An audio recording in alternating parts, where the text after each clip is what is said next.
Sud Radio Conseil de famille.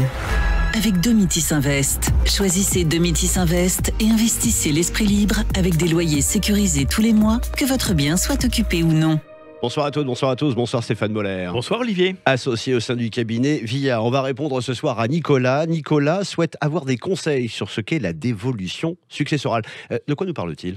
Alors la dévolution successorale est l'une des étapes dans le déroulement d'une succession. J'ai bien lu, la dévolution successorale définit les personnes ayant vocation à recueillir la succession du défunt en l'absence de disposition testamentaire. La succession est également dévolue aux membres de la famille du défunt et aux conjoints survivants. Je l'ai bien lu. Exactement, oui, c'est le notaire qui établit la liste des héritiers appelés à recueillir la succession. Bon à savoir, cet acte est le premier acte dressé par le notaire dans le cadre d'une succession. Il atteste de la qualité d'héritier. Mais alors Stéphane, en l'absence d'un conjoint survivant, il y a à ce moment-là un ordre de succession. Oui, et il est indispensable de classer les héritiers selon un ordre hiérarchique lorsque le défunt n'a laissé aucun testament et n'a fait aucune donation de son vivant. En classant les héritiers, le notaire détermine avec exactitude quels sont les bénéficiaires du partage de la succession et surtout quel est leur ordre de priorité. Mais au préalable, il doit effectuer une recherche d'héritiers afin de connaître leur identité exacte. Le premier ordre comprend les descendants directs du défunt, c'est-à-dire les enfants.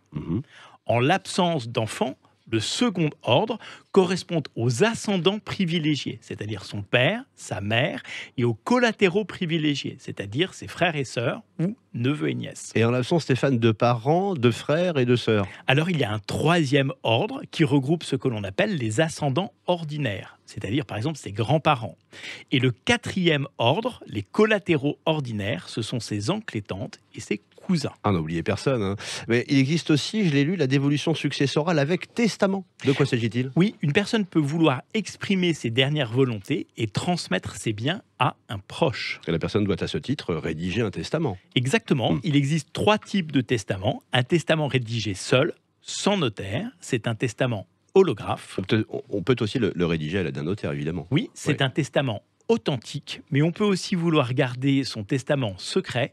C'est un testament qui est dit alors mystique. J'apprends des choses avec vous, moi. Quel est le coût de la dévolution successorale, Stéphane ? Alors, en premier lieu, il y a le coût du notaire, à savoir les émoluments du notaire, les frais d'enregistrement et les formalités de copie. Le prix de la rédaction de l'enregistrement d'un testament est, j'allais dire, seulement de quelques centaines d'euros. Et les droits de succession ? Alors là, on ne peut pas les oublier. Ce sont des droits dont chaque héritier devra s'acquitter.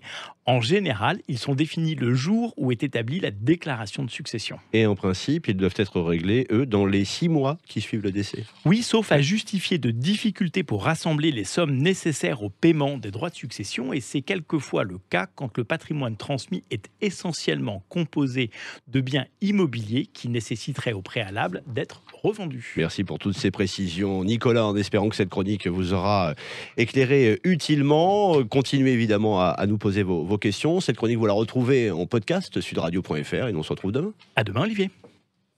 C'était Sud Radio Conseil de famille. Avec Domitis Invest. Choisissez Domitis Invest et investissez l'esprit libre avec des loyers sécurisés tous les mois, que votre bien soit occupé ou non.